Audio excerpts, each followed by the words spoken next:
Assalamualaikum warahmatullahi wabarakatuh. Today I will be giving a presentation to you about the result of our research, and the title is The Alternatives for Urban Green Space in Riverside area of Banjarmasin to create a sustainable city. So a little bit about the author. My name is Hanny Caesarina and my partner is Mr. Dienny Redha Rahmani. To start this presentation, I will tell you a little bit about our research background. As we already know, green space is one of the indicators for sustainable city. In our research, we try to define how the riverside area in Banjarmasin can have such green space, because at the moment, due to the limited space, the form of urban green space along the riverside area is no more than greenery. This is the map of Banjarmasin. So our city is divided into two big areas with the largest river called Martapura River. So if we see from the historical background, the river is been part of the people's daily life every day. So, but nowadays it's already changed. The center of the city is already packed up with the high density settlements. So, the areas along the river are mostly and dominated by the settlements, and it's very, very dense.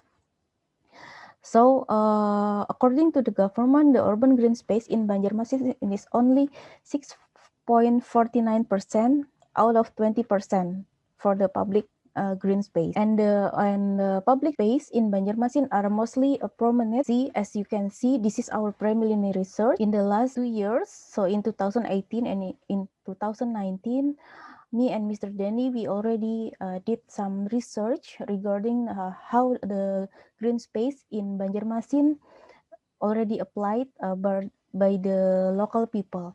So as you can see in these pictures, there are no other form of green space other than greeneries. So they just put some potted plants in the front of their yard.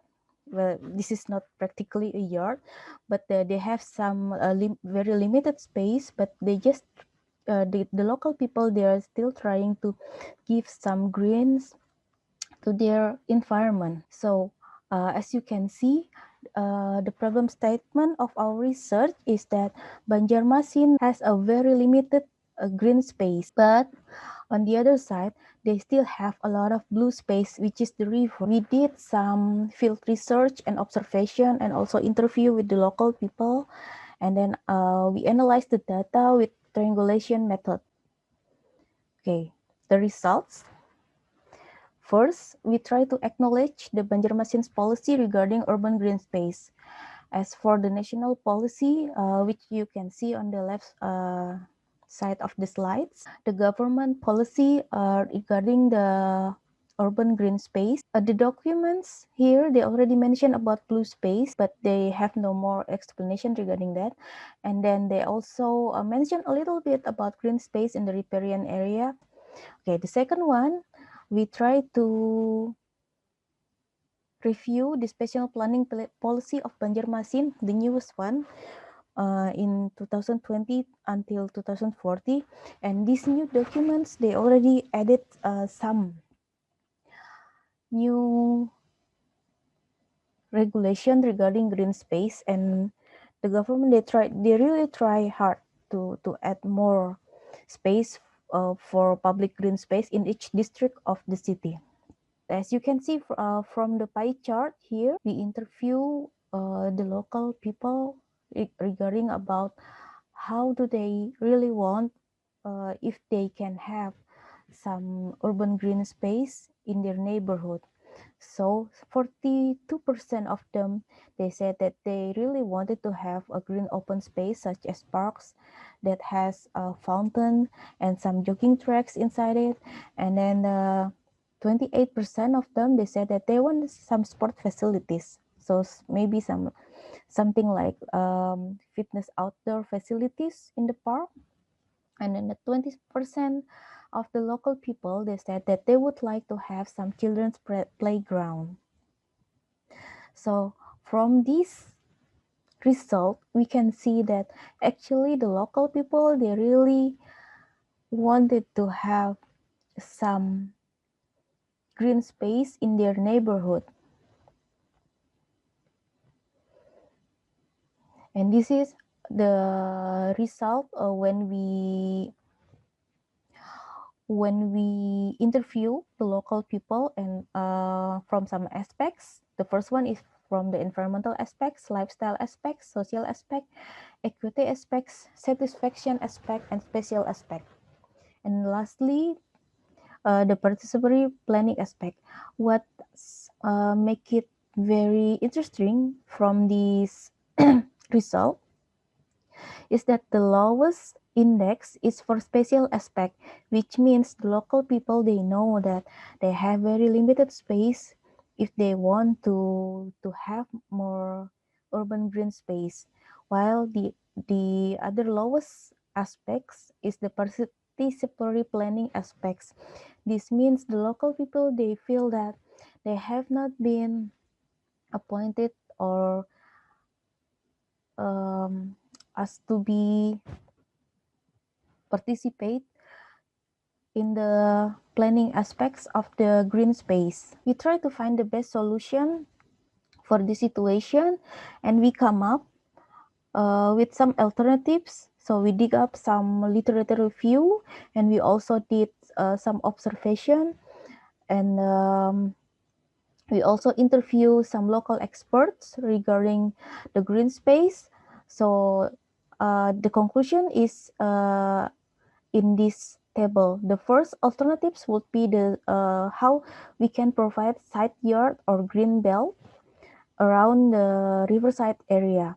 The second one is a floating garden.